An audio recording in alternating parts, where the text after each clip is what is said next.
Naaman.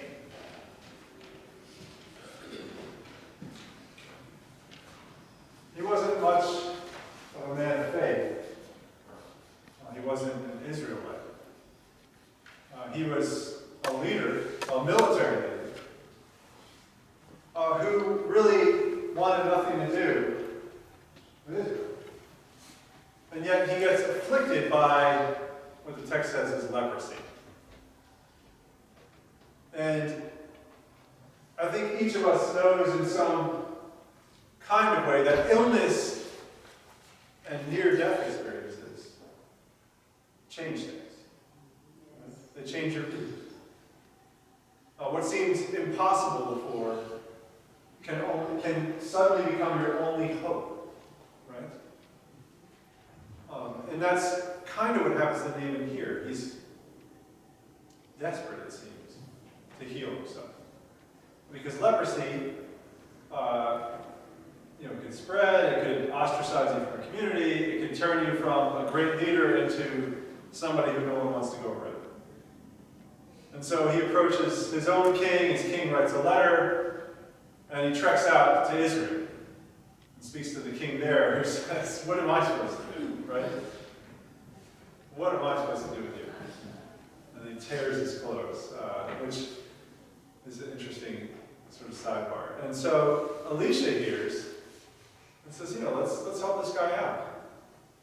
Show him who God is, or who our God is. And so Naaman expects a hero's welcome, right? I mean, he's Naaman after all, and Elisha doesn't even come out of his house. He just sends, a message, go to the river and do this. And, can you imagine, right? I mean, say, a dignitary shows up here at RAHWay. We don't roll out the red carpet, heaven forbid. So it's that kind of thing where he's just, what is this? This is kind of a joke. And so he doesn't really want to do it. And he thinks that the rivers from where he's from are far superior to that of Israel's, right? It's just like, what about Damascus? What about this one? And the Jordan? And so he's about to leave. And his servants convince him otherwise, right? And so now we have the Israelite servant girl who sent Naaman to Israel. And now Naaman's own servants convince him to do what the prophet had said. Sort of heroes of the story. And so he washes and he's made clean. So what does that say about this story? I mean, what pops in your mind about what is God saying in this story? Did Naaman have faith before he was healed? No. Did he convert and become an Israelite? No. Did he have any will in this matter at all? It seems he didn't, right? I mean, I think of it as God's grace hijacking this man. I mean, seriously. I mean, he doesn't want to do it. He's convinced by his servants, which is interesting, but he's desperate, right? And then all of a sudden, he does what the prophet says, and he has an epiphany. He's like, there is only one God, the God of Israel.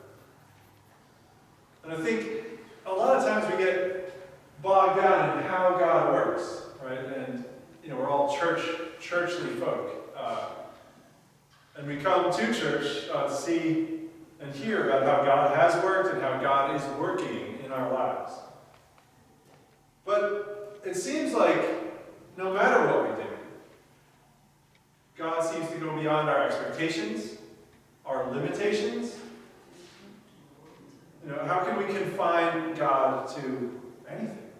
I mean, the principle alone, right? If you think about it, if you can confine God to some sort of expectation, then that default makes God not God anymore. Because God can no longer do what God's doing. But that's kind of how we work. And we have our own limits, and we tend to set God's limits based on our own. God can only do what I can do. God can't do what I can't do. And God can only love people who come to church. But if this were to be retold today, Naaman might be Muslim. Right? Naaman might be some religion we never heard of. Naaman might be, a military leader. He might have been hated by the people, right? Who knows? I don't know. And so, somebody you don't expect, and even the king, right, the leader, if you will, the pastor of the church, is like, I don't want anything to do with this guy, And then, the sort of like crazy guy in the back's like, oh no, we can fix it, we got, it's really the religious leaders who are heroes in the Bible, right? It's usually everybody else. And so, I think it's saying something about how God functions in this world, and it's trying to say, to me at least, expand my view. Right? Because when Jesus retells this story in the gospel, the very story that we read, the religious people, the churchly folks, try to run them off a cliff. Try to run them off a cliff. And I can think of places and contexts and people where I might say, well, God actually loves people who aren't part of this establishment. And, then I can try to run off the cliff, but there's, I'm out of a job pretty fast. So, I think that's a reality today, that even still, our vision of God is much smaller than who God is. And it's both terrifying, right? Because that makes God somewhat unpredictable. But it's also full of grace. If God can do all these wonderful things, and in fact does with all these people who are not like me, it's a testimony of God's gracious intent for God's children. And I think when you think about how Jesus talked about God, saying that he was in fact equal to God, or the Son of God, the people, they didn't miss the second time they tried to offer him, right? They put him on a cross. And so, when you think about how we interact with our own understanding of who God is, and we can accept that God is, in fact, our vision of him is smaller than who God is. We tend to translate these stories back into the past as if that's done already. We did that. Jesus died on the cross. 3 days later, he rose from the grave, and he saved all of us. Amen. Right? But the real story is, and this is the part where it gets uneasy, is when Jesus shows up in the church today, and it's the church that puts him on the cross. That's the hard part. But that's the living part of the story. And I'm always thinking, how are we doing it?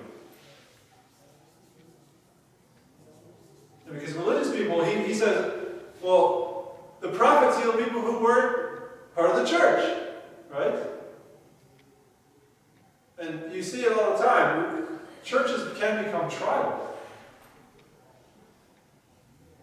But the hard part of Jesus is that it's the church that rejects it. We can't say it was the Jews back in the first century. That's not even, what does that get us?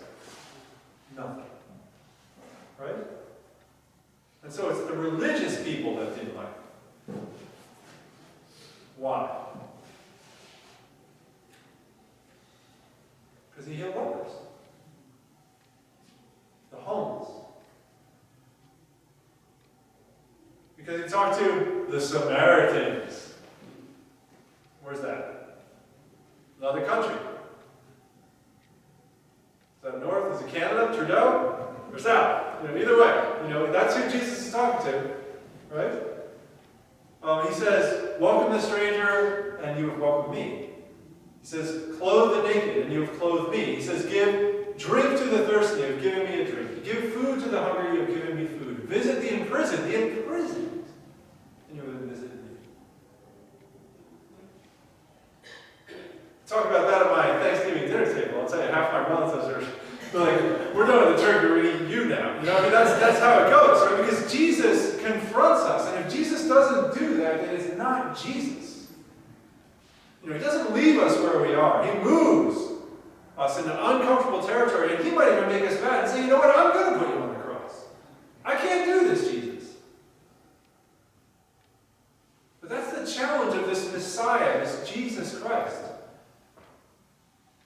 Is that when we put Jesus 2,000 years ago, it seems well and dandy and great. And there he is, we know the story. But if we talk about it like he's here today, like he in fact is here today, because he is, he's pushing us. I mean, you don't think he's saying to me or you or anyone else, sell all you have and follow me? Right? I mean, he's saying it.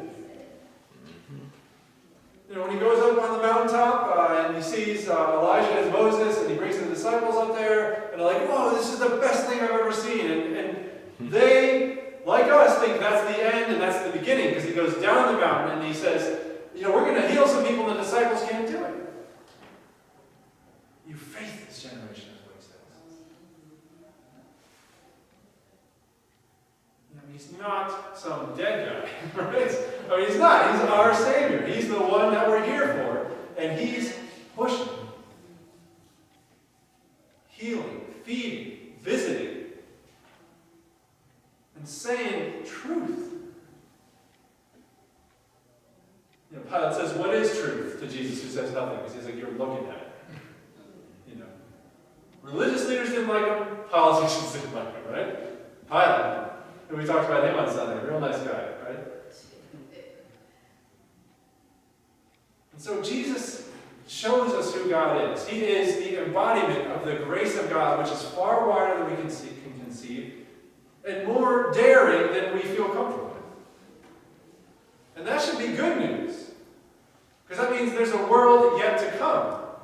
There's followers yet to hear. There's people yet to walk in the path of Jesus to see what this world could be. Because we know, I know all of us in our hearts know it could be better than this.